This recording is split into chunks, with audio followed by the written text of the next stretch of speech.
আজকে সংক্ষেপে আলোচনা করব অল্প সময় জীবন সম্পর্কে।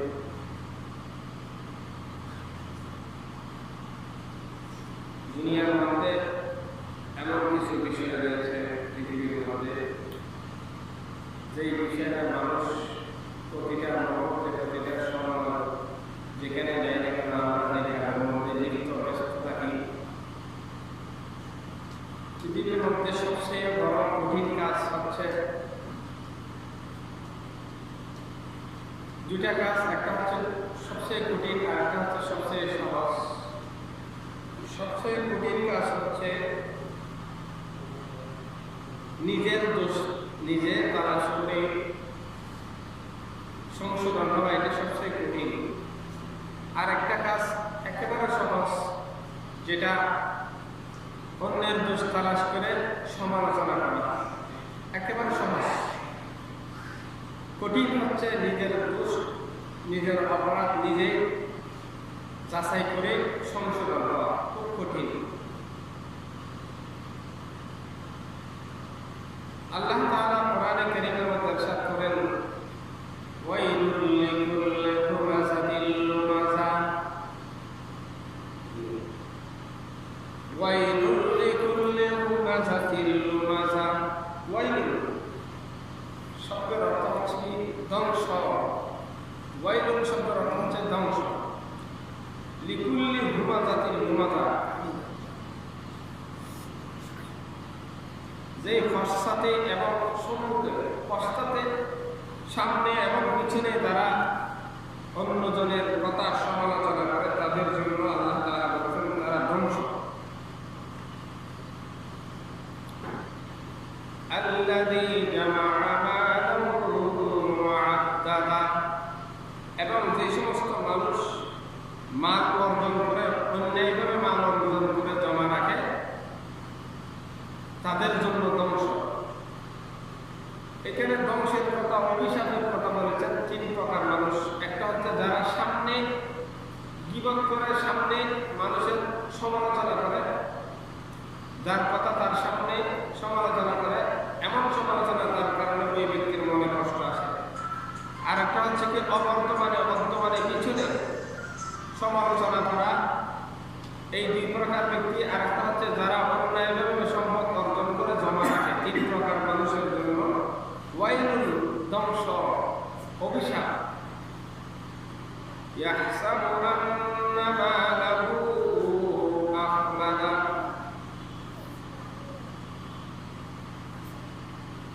ইয়াহসাবু তারা মনে করে, ধারণা করে, আন্না মালাহু আখলাদা আমার মাল আমাকে অমর করে রাখবে। যারা সম্পদ অর্জন করে অন্যায়ভাবে, আসলে দুনিয়ার মধ্যে কোনো যত সম্পদশালী হোক না কেন, প্রত্যেকেরই মৃত্যুবরণ করতে হবে।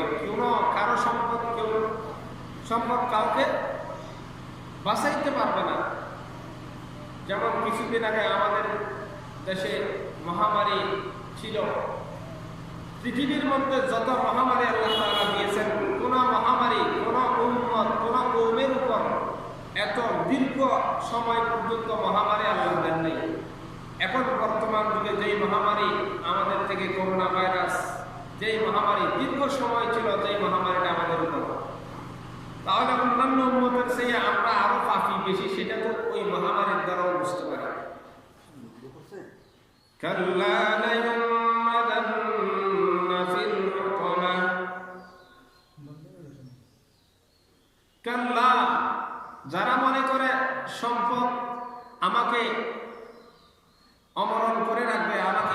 থেকে বাঁচাইবে। আল্লাহ বলেন কাল্লা, কখনো না, তুমি যত সম্পদশালী হও না কেন তোমার মৃত্যু অনিবার্য। লায়ুনবাযান্না ফিল হুতামা, অচিরেই ওই তিন প্রকার মানুষকে, উপরে তিন প্রকারের কথা আল্লাহ বলেছেন। একটা হচ্ছে যারা সামনে সমালোচনা করে, আর একটা পিছনে যারা সমালোচনা করে, আর একটা হচ্ছে কি যারা মাল অন্যায়ভাবে মাল সম্পদ জমা রাখে। এই তিন প্রকার মানুষকে আল্লাহ বলেন কাল্লা লায়ুনবাযান্না ফিল হুতামা, কখনো না তোমার মাল তোমাকে মৃত্যু থেকে বাঁচাইতে পারবে না, তোমার মাল তোমাকে আল্লাহর আযাব থেকে বাঁচাইতে পারবে না। হুতামা নামক ওই সমস্ত তিন প্রকার মানুষকে আল্লাহ হুতামা নামক জাহান্নামে নিক্ষেপ করবেন। এখন রাসূলের কাছে প্রশ্ন করেন, ইয়া রাসূলুল্লাহ, আল্লাহ তাআলা বলেন ওয়ামা আদরাকা মাল হুতামা, ওয়ামা আদরাকা, হে নবী আপনি কি জানেন মাল হুতামা, হুতামা এটা কি জিনিস? আল্লাহ রাসূল যতক্ষণ আল্লাহ তো জানাই দেন না ততক্ষণ তো জানেন না। আল্লাহ রাসূল বলেন না, আল্লাহ তাআলা বলেন নারুল্লাহিল মুকাদা, ওই হুতামা নামক জাহান্নামটা হচ্ছে এমন জাহান্নাম যে জাহান্নামের আগুন আমি দীর্ঘ বহু বছর যাবত ফেরেশতার দ্বারা প্রজ্বলিত করে রেখেছি। সেই জাহান্নাম, সেই আগুন, হুতামা মানে জাহান্নামের আগুন। আল্লাতী তাত্তালিউ আলাল আফইদা, আল্লাতী তাত্তালিউ আলাল আফইদা, দুনিয়ার জমিনে যে আগুন আছে, আগুন যদি মানুষের শরীরে লাগে তাহলে শরীর জ্বলে যায়। জ্বলে যায় না? শরীর জ্বলে যায়। কলিজার মধ্যে শরীরের আগুনের তেজ কলিজার মধ্যে যায় না। আগুনের তেজ কলিজাতে যাওয়ার আগে শরীর জ্বলে সেই মৃত্যুবরণ করে মারা যায়। আল্লাহ তাআলা বলেন আমি যেই হুতামা নামক জাহান্নামে যেই সমস্ত প্রজ্বলিত আগুন গীবতকারীদের জন্য অন্যায়ভাবে সম্পদ অর্জন করে জমা রেখেছে তাদের জন্য যে আগুন নির্দিষ্ট করে রেখেছে হুতামা নামক জাহান্নামে, সেই আগুনগুলা আল্লাতী তাত্তালিউ আলাল আফইদা, ওই আগুনগুলা হচ্ছে মানুষের দেহ জ্বালানোর আগে অন্তরে কলিজার মধ্যে জ্বালাইবেন। দুনিয়ার আগুন মানুষের দেহের মধ্যে জ্বালায়, আল্লাহর প্রজ্বলিত আগুন যে আগুনটা হচ্ছে দেহে জ্বালানোর আগে তার অন্তরের মধ্যে জ্বালাইবেন। এখন আমরা তো আগুন দেখলে আমরা পালাই, ওখানে অনেকে বলে ওখানে আমরা পালাই যাব। আল্লাহ এই কথা বলেছেন যে সমস্ত শয়তানের মন মানসিকতা, মানুষ মানব রূপে শয়তান যাদের মন মানসিকতা আছে আল্লাহ আমাদেরকে ছুঁইতে পারবে না, তাদের জবাব আল্লাহ বলেন ইন্নাকা আলাইহিম মুসাদা, ও বান্দা, ও আমার বান্দা বান্দী, গীবতকারী বান্দা বান্দী, ও আমার গীবতকারী বান্দা বান্দী, অন্যায়ভাবে সম্পদ জমা করনেওয়ালা বান্দা বান্দী, তোমরা মনে করো আমার আযাব থেকে বাঁচতে পারবা, আমার আযাব দেখলে তোমরা পালাই যাইবা। আমি আল্লাহ বলতেছি ইন্নাকা আলাইহিম মুসাদা, এমন একটা কুঠির মধ্যে তোমাকে আবদ্ধ করবো, বেঁধে রাখবো চিকন দ্বারা, যেই আগুন এত তেজ, জ্বলন্ত আগুনের মধ্যে যেই কুঠিটা কখনো জ্বলবে না, এই যে শিকল লোহার শিকলটা কখনো জ্বলবে না, শুধুমাত্র তোমার শরীরে আগুন লাগিয়ে তোমার কলিজার মধ্যে কি করবে, জ্বালাইতে থাকবে। এখন দুনিয়ার জমিনের আগুন মানুষের শরীরে যদি লাগে, মানুষ কিছুক্ষণ জ্বলার পরে মানুষ মারা যায়। কিয়ামতের ময়দান জাহান্নামের মধ্যে যেই আগুন জ্বালানো হবে, ফি আমাদিন মুমাদ্দাদা, আল্লাহ তাআলা বলেন এই আগুনে জ্বলবা অপরন্ত হায়াত, আবাদুল আবাদ হায়াত, যেই হায়াতের কোনো শেষ নাই, সেই আগুনের মধ্যে জ্বলবা, কখনো তোমার মৃত্যু হবে না। ওখানে কোনো মৃত্যু নাই, শুধু জ্বলতেই থাকবা। অমরণ জাহান্নামের মধ্যে, জাহান্নামের গর্তের মধ্যে যারা ফাঁসি আছে তাদের আযাব দেওয়া হবে, কিন্তু তাদের কোনো মৃত্যু নাই। দুনিয়ার জমিনের অ্যাক্সিডেন্টে মানুষ মরে, আগুনে জ্বলে মরে, শ্বাসে চুপল মেরে মরে, এখানে মরার সময় দুনিয়ার মধ্যে মরার সিস্টেম আছে দুনিয়াতে, আখিরাতে কোনো মৃত্যুর সিস্টেম নাই। এই আমি বলতে চাইছিলাম এখানে গীবত কাকে বলে, এখন তো বলছিলাম ওয়াইলুল লিকুল্লি হুমাযাতিল লুমাযা, যারা সামনে সমালোচনা করে এবং পিছনে সমালোচনা করে তাদের জন্য ওয়াইলুন শব্দের অর্থ তাদের জন্য অভিশাপ। এখন গীবত কাকে বলে? আল্লাহর নবী প্রিয় নবী মুহাম্মদুর রাসূলুল্লাহ সাল্লাল্লাহু আলাইহি ওয়াসাল্লাম বলেন ক্বালা রাসূলুল্লাহ সাল্লাল্লাহু আলাইহি ওয়াসাল্লাম আন আবী হুরায়রা রাদিয়াল্লাহু তাআলা আনহু ক্বালা ক্বালা রাসূলুল্লাহ সাল্লাল্লাহু আলাইহি ওয়াসাল্লাম সাহাবায়ে কেরামকে জিজ্ঞেস করলেন আতাদরুনা মাল গীবা, ও আমার সাহাবায়ে কেরাম, ও আমার সাহাবী, আতাদরুনা মাল গীবা, গীবত কি জিনিস তোমরা জানোনি?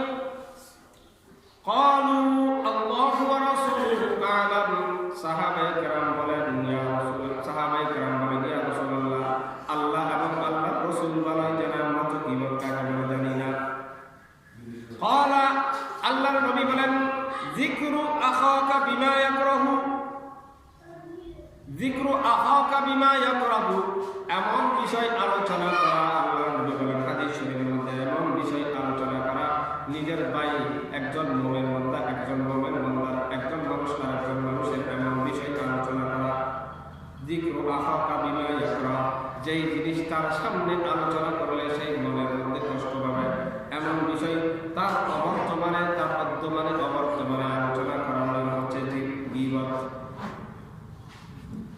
সাহাবায়ে কেরামকে বলেন ইয়া রাসূলুল্লাহ সাল্লাল্লাহু আলাইহি ওয়াসাল্লাম বলেন কিলা আফরাইতা ইন কানা ফীহি, কিলা আফরাইতা ইন কানা ফীহি, রাসূল সাল্লাল্লাহু আলাইহি ওয়াসাল্লাম বলেন যেই কথাটা তার অবর্তমানে তোমরা বলতেছো, সেই কথাটা যদি, সেই বিষয়টা যদি তার ভিতরে থেকে থাকে, কিলা আফরাইতা ইন কানা ফীহি, যেই কথা আমরা তার অবর্তমানে বলতেছি, সেই কাজ যদি সেই করে থাকে, সেই অপরাধী যদি হয়, তারপরেও কি গীবত?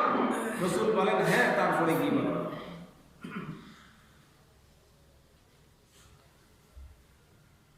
সাহাবায়ে কেরামকে বলেন আল্লাহর নবী বলেন যদি সেই ব্যক্তির ভিতরে ওই অপরাধী না হয়, ক্বালা ইন কানা ফীহি মা তাকুলু ফাকাদ কাযাবতা, ওই ব্যক্তির ভিতরে যদি সেই অপরাধ থাকে সে তাহলে গীবত হবে। ওয়া ইল্লাম ইয়াকুন ফীহি ফাকাদ বাহাত্তা, ওই অপরাধী যদি সেই ব্যক্তি না হয়, আল্লাহর নবী বলেন সেই কি করলো? অপবাদ দিল। সেই কি করলো? অপবাদ, মিথ্যা অপবাদ। যেই ব্যক্তি অপরাধ আছে, সেই অপরাধের কথা তার অবর্তমানে, তার পিছনে আলোচনা করা 2-4 জন মানুষ মিলে, সেটা হচ্ছে গীবত। যদি এমন দোষ তার ভিতরে না থাকে তাহলে সেটা হবে কি? বহতান। আরবির ভাষায় বলে, কিতাবের ভাষা, আরবির ভাষার মধ্যে তাকে বলা হয় বহতান। বহতান মানে অপবাদ।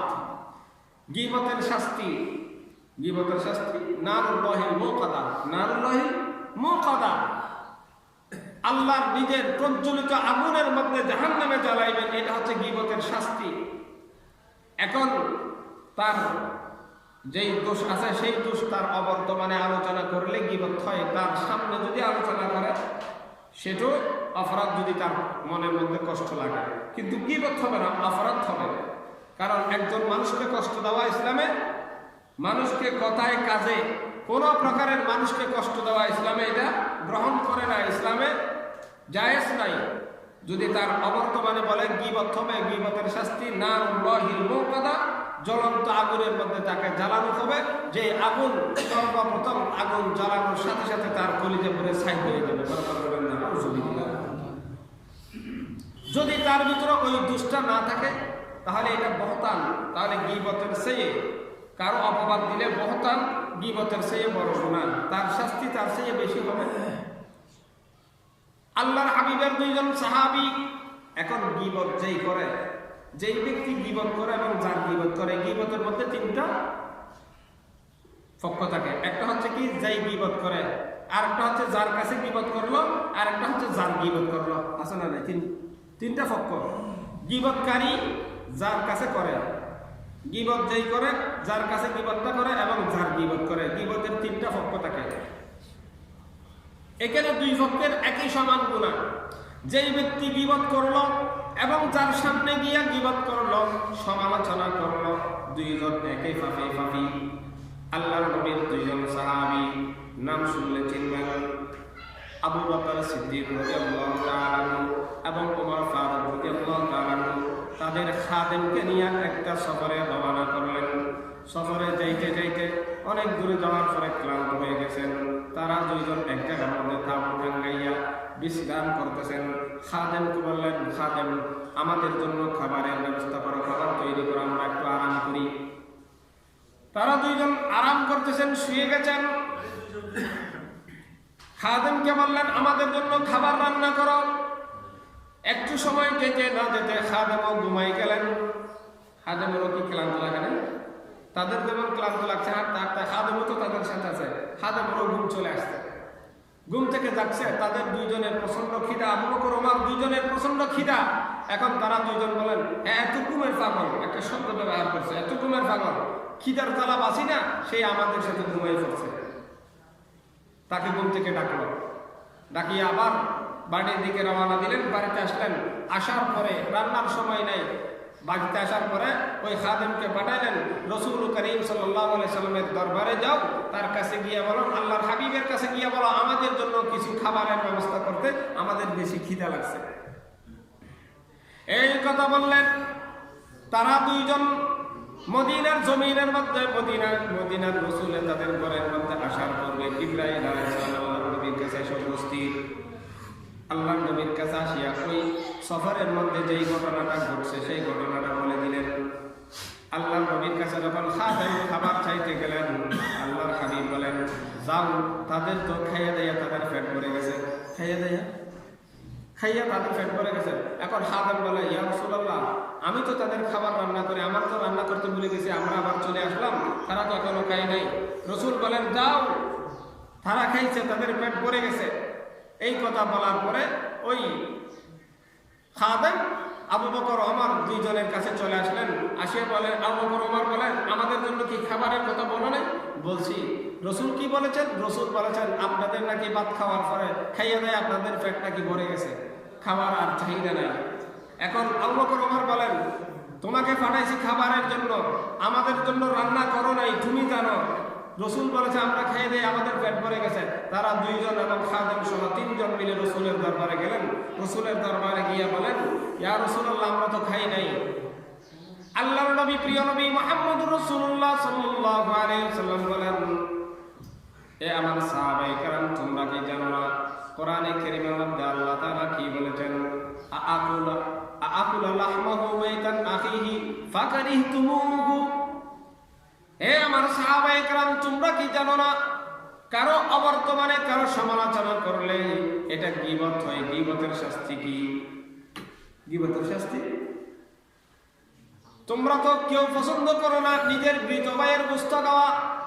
তোমরা ঘুম থেকে উঠিয়া সেই ব্যক্তিকে, তোমাদের খাদেমকে ঘুমে রাখিয়া তোমরা তার সমালোচনা করলা। ঘুম ছাড়া কিছু, এত কিছু না, শুধু বলছে কি সেই ঘুমে থাকো, আর কিছু করে শুধু ঘুমাইতে চায়। এই কথা বলেছেন। এটা জিবরাইল আলাইহিস সালাম আসিয়া রসুলকে বলেছেন। তারা যখন সফর থেকে ফিরিলেন, রসুলের কাছে খাবারের জন্য পাঠাইলেন। রসুল বলছে তারা খাইয়া তাদের পেট ভরে গেছে। কেমনে পেট ভরছে? অর্থাৎ নিজের মৃত ভাইয়ের গোশত খাইলে যেমন হয়, তাহলে গোশত খাইলে পেট ভরে না, না ভরে? খাবার তো খাইছে। আল্লাহর নবী বলেন, তোমাদের খাদেমের গীবত করে তোমরা খাইয়া পেট ভরাই ফেলছো, তোমাদের আর খাবারের দরকার নাই।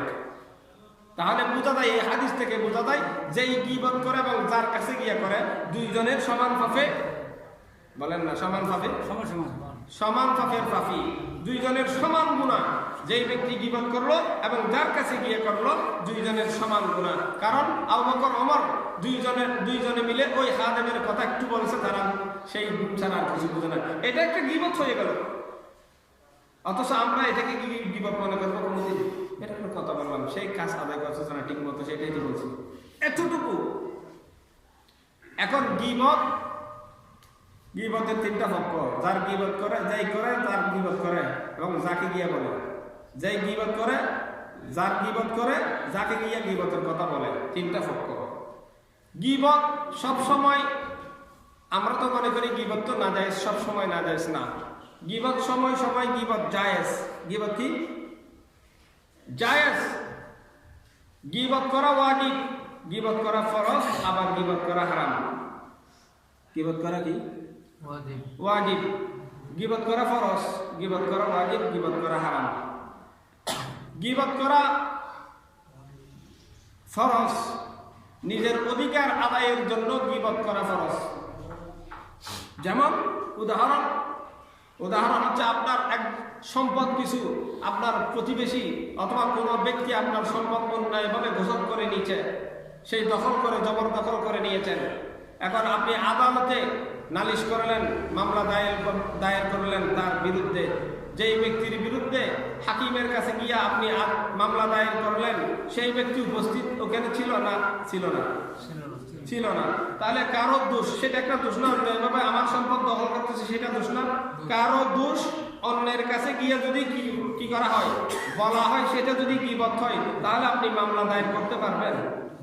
আরে পারবেন না, কারণ সেটা যদি গীবত হয়, এই সময় গীবত করা ফরজ। এই সময় কি তার মানে তার অবর্তমানে আপনি আদালতের মধ্যে গিয়ে তার বিরুদ্ধে মামলা দায়ের করলেন, তার বিরুদ্ধে নালিশ করলেন, তার বিরুদ্ধে কথা বললেন, যেই কথাটা বললে সেই ব্যক্তি কষ্ট পাবে, যদি বা অন্যায়ভাবে সম্পদ জবরদখল করলো সেই কষ্ট পাবে না?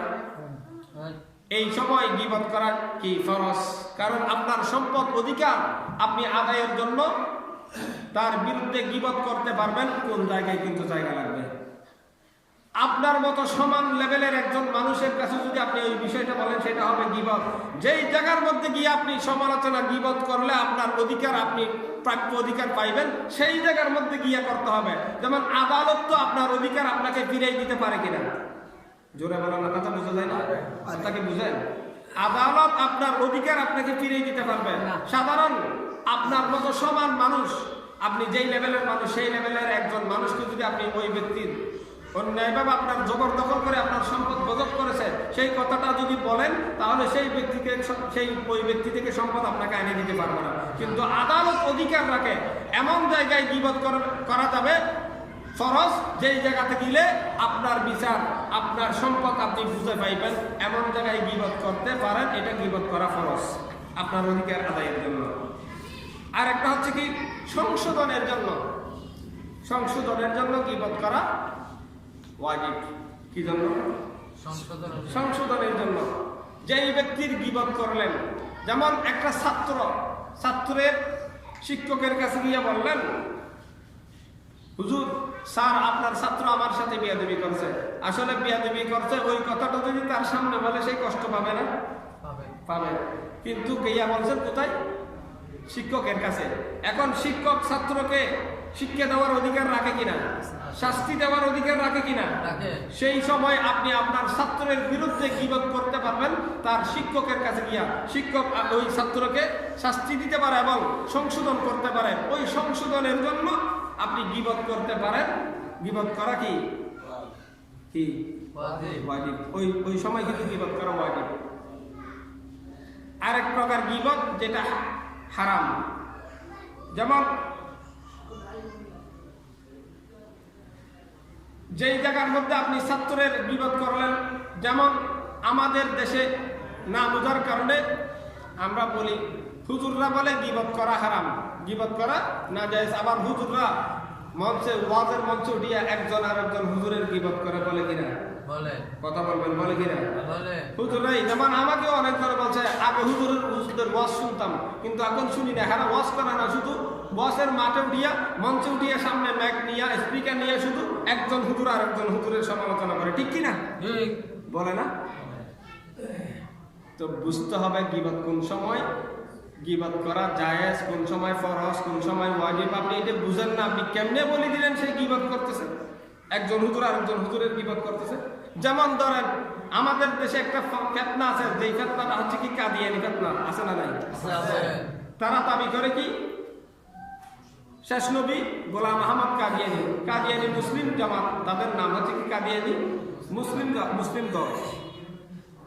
তাদের দাবি হচ্ছে কি গোলাম আহমদ কাদিয়ানি শেষ নবী। রাসূল করিম সাল্লাল্লাহু আলাইহি ওয়াসাল্লাম হাদিস শরীফের মধ্যে বলেছেন, আনা খাতামুন নাবিয়্যিন আলা নাবিয়্যা বাদি, আমি হলাম শেষ নবী, আমার পরে আর কোনো নবী নাই, কোনো নবী আসবে না। কোরআনে কারীমের মধ্যে আল্লাহ তাআলা বলেছেন, আমি আমার নবীকে শেষ নবী হিসেবে দুনিয়ার মধ্যে পাঠাইছি। এখন যেই ব্যক্তি বলেন ওয়াজ করতেছে, তাদের আলেম নাই? কাদিয়ানীদের আলেম নাই? তারা মঞ্চে উঠিয়ে ওয়াজ করতেছে, আমাদের নবী হচ্ছে দাঁত। তারা কি করে? আবার দলিল পেশ করে। কোরআন শরীফের মধ্যে বলেন গোলাম আহমদ একটা শব্দ আছে, তারা দলিল পেশ করে, ওই এটা হচ্ছে কি শেষ নবী গোলাম আহমদ কাদিয়ানী। এখন একদল তাদের কাছে প্রশ্ন করলো গোলাম আহমদ কাদিয়ানীর কাছে, তৎকালীন যুগে প্রত্যেকটা নবী রসুল যদি হয় তাদের কি থাকে? নবী রসুলদের মর্যাদা থাকে, তাহলে আপনার মর্যাদা কি? নবী রসুলদের উপর আসমানি গ্রন্থ নাযিল হয়েছে, আপনার উপর কোনো আসমানি গ্রন্থ আসেনি। নবী রসুলের মর্যাদা থাকে, তিনি বলেছেন আমার মর্যাদা হচ্ছে আমার মাসিক ক্ষয়। নাউজুবিল্লাহ। আরো জোরে বলেন, হ্যাঁ মাসিক ক্ষয়। আচ্ছা কি হ্যাঁ মাসিক হচ্ছে কিনা কেউ কি কাপড় উঠে দেখতে পারবেন? এমন একটা বিষয় বলেছে তার মর্যাদা, যেটা কাপড় উঠে ছাওয়া কারো পক্ষে সম্ভব নয়। তার উপরে কোরআন নাযিল হয়েছে, প্রত্যেকটা নবীর উপর আসমানি গ্রন্থ নাযিল হতো, তোমার উপর কোন আসমানি গ্রন্থ? তিনি বলেছেন ওয়াস-সামাই যাতিল বুরুজ ওয়ান-নিসাই যাতিল ফুরুজ। ওয়াস-সামাই যাতিল বুরুজ কোরআনের আয়াত, ওয়াল ইয়াউমিল মাউউদ ওয়া শাহিদিন ওয়া মাশহুদ। ওয়াস-সামাই যাতিল বুরুজ, আল্লাহ তাআলা আসমানের সূর্য কোন দিকে কোন কক্ষে পরিচালিত হয় সেই বিষয়টা বলেছেন এই আয়াতের মধ্যে। ওয়াস-সামাই যাতিল বুরুজ ওয়াল ইয়াউমিল মাউউদ, আর তিনি বলেছেন ওয়াল ইয়াউমিল মাউউদের জায়গায় ওয়ান নিসাই যাতিল ফুরুজ। আচ্ছা নিসা মানে মহিলা, ওয়ান নিসা মানে আর মহিলা, জাতিল ফুরুজ মানে ফরজুন মানে কি? মহিলাদের লজ্জাস্থানকে আরবিতে বলা হয় কি? ফরজুন। ফরজুনের বহু বচন হচ্ছে ফুরুজ। কারা ভাববেন না, এটা বোঝার জন্য বলতেছি। ওয়ান নিসাই জাতিল ফুরুজ, নিসা মানে কি বলেন না? মহিলা। নিসা মানে মহিলা, জাত মানে গোত্র, ফুরুজ মানে মানে লজ্জাস্থানের গোত্র। মহিলারা হচ্ছে কি লজ্জাস্থানের জাতি, এটা জানা না কেন? এটা ব্যাককলের কথা না। মহিলারা যে লজ্জাস্থান, এদের যে লজ্জাস্থান আছে সেটা জানা না কেন? পুরুষের নাই। এটা কি আসলে বিষয় হচ্ছে যে বিষয়টা বলতে চাইছিলাম, যেমন গোলাম আহমদ কাদিয়ানী সম্প্রদায় যারা আছে তারা বলে গোলাম আহমদ তিনি হলেন শেষ নবী। আমরা বলি রসুল করিম সাল্লাল্লাহু আলাইহি সাল্লাম শেষ নবী। এখন তারা ওয়াজ করতেছে সেই বিষয়টা সাধারণ মানুষকে যদি সংশোধন না করি, তাহলে মানুষ হাজার হাজার মানুষ তাদের দলে অংশগ্রহণ করবে কিনা? তখন দরকার আলেম ওলামার দরকার কি? মঞ্চে উঠিয়ে তাদের বিরুদ্ধে কথা বলা দরকার আছে না নাই? এই সময় কথা বলাটা ওয়াজিব। কথা বলা কি ওয়াজিব, ঠিক কিনা? তাহলে গীবত করা, যদি গীবতের কথা শুনিয়া আলেমরা ওয়াজ করে গীবত না করার জন্য, আবার হুজুররা উঠিয়া কাদিয়ানীর বিরুদ্ধে গীবত করে, তারা এখানে কি আমরা কথা বলতেছি? কাদিয়ানী যারা বলছেন তারা উপস্থিত আছে নাই, কিন্তু তাদের কথা বলতেছি কিনা? বলতেছি। এটা গীবত হবে না, কারণ সাধারণ মানুষকে মুসলমানদেরকে ওদের ফিতনা থেকে বাঁচানোর জন্য ওই জায়গায় গীবত করা আমার জন্য ওয়াজিব, ঠিক কিনা? একটা আর একটা আমাদের দেশে একটা কাদিয়ানী গ্রুপ আর একটা সাদিয়ানী গ্রুপ। কি গ্রুপ? সাদিয়ানী গ্রুপ একটা নতুন বাইর হয়েছে, যেটা তাবলিগ জামাতের মধ্যে দুই ভাগ হয়ে গেছে। সাদ গ্রুপ, সাদ শাহ ভারতের মধ্যে সাদিয়ানী গ্রুপ।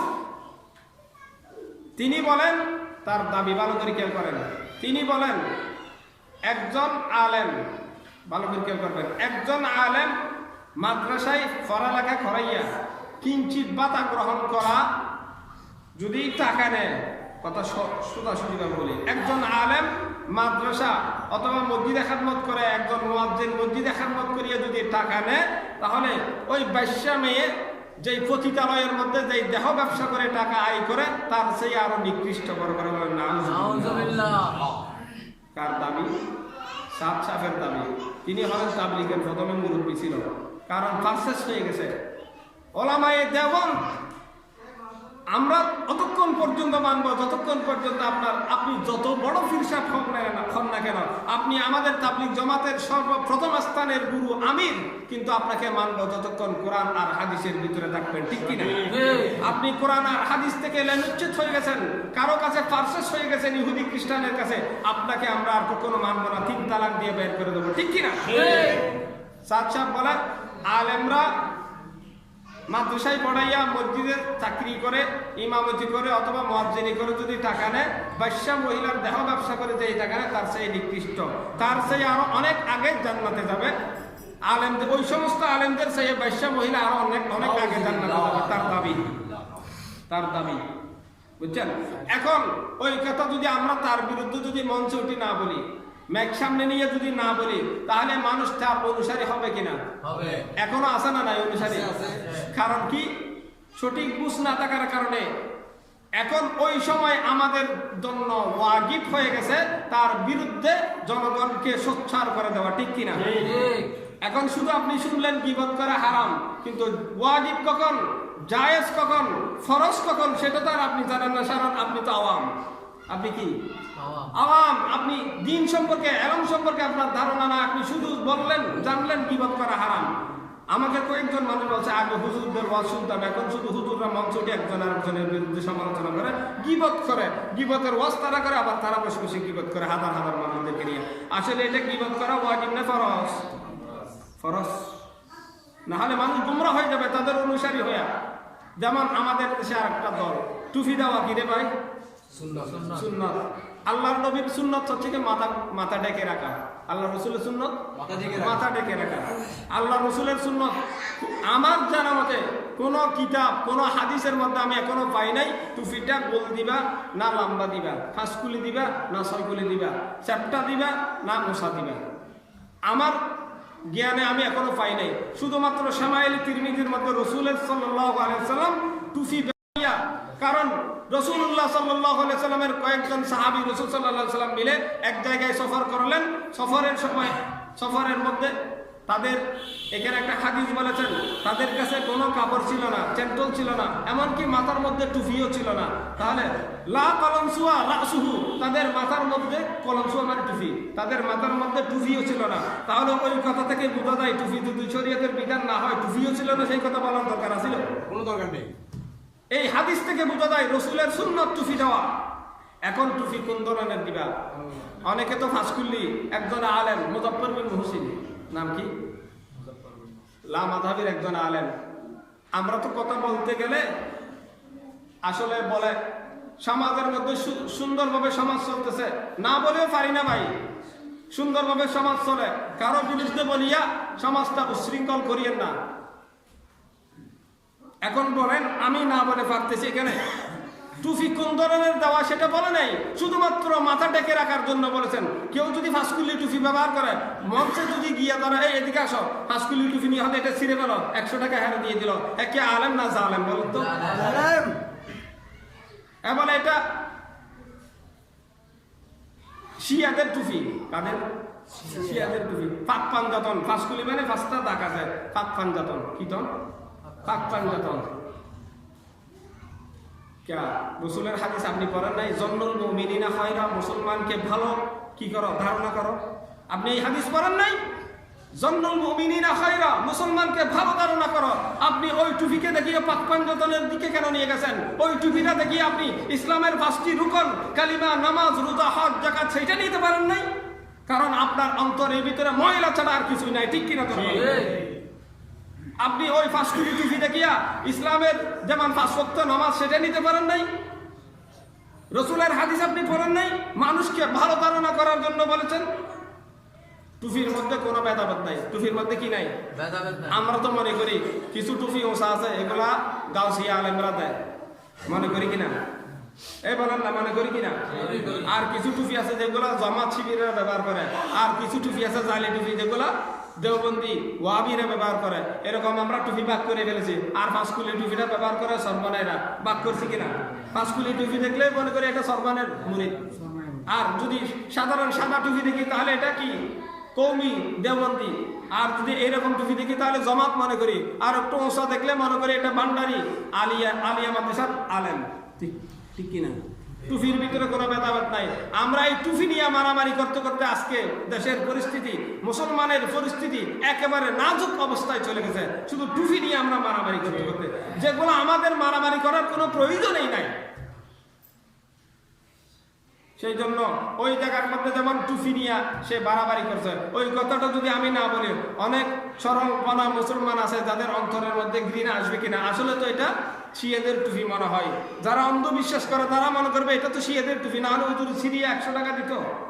আমি আরেকটা ভিডিওতে দেখলাম এই হুজুরের সিরিয়া 100 টাকা দিছে, আর হুজুরের মাহফিলের দাওয়াতে গেছে, আর হাবিবুর রহমানের ভাই হাবিবুর রহমান মির্জা 50টা টুপি কিনে নিয়ে গেছে, ফাঁসকুল্লি টুপি 50 জনের 50টা টুপি দিচ্ছে। হয়তো একটা ছিড়বো, আমি প্রতি মাহফিলে গিয়ে 50টা করে দিব। কিরে ভাই, টুপি নিয়ে কত বাড়াবাড়ি? এটা তো দরকার নাই। ইসলাম হারা হইতেছে, ইমান হারা হইতেছে, তাদের বিরুদ্ধে কোনো কথা নাই। নাস্তিক বাংলাদেশের মধ্যে বেড়ে যাচ্ছে, তাদের বিরুদ্ধে কোনো কথা নাই। কেন? যাই হোক, সময় 5 মিনিট ওভার হয়ে গেছে। আল্লাহ তাআলা আমাদের সবাইকে গীবত থেকে বেঁচে থাকার জন্য তৌফিক দান করুন। ওয়া আখিরু দাওয়ানা আনিল হামদুলিল্লাহি রাব্বিল আলামিন।